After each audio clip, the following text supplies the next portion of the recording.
Hi, Steve from Wandsworth Physiotherapy.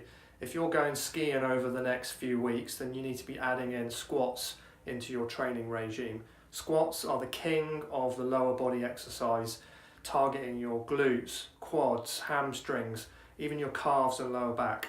But there's some misinformation around squats.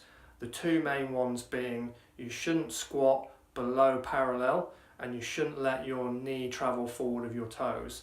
I don't know where this kind of information has come from, but if you think about it logically, if you try and squat, if you try and get down into a low cupboard, if you get on and off the toilet, even if you're just walking upstairs without letting your knee go forward of your toes, it's just not possible.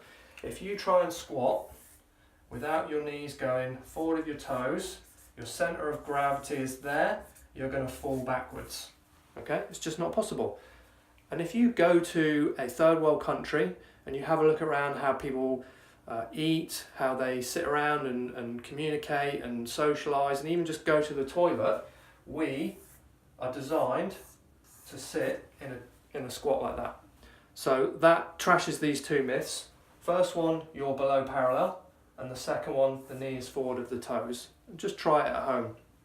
Research has shown that powerlifters and bodybuilders that generally squat below parallel and knee forward of the toes have greater strength, greater stability in their ligaments and greater stability around their joints. So don't be afraid to squat below parallel and with your knee going forward of your toes. And if you watch the Winter Olympics or you watch other sporting events over the next couple of weeks, you'll see incidences where athletes end up in a deep squat and where they end up with their knee going forward of your toes.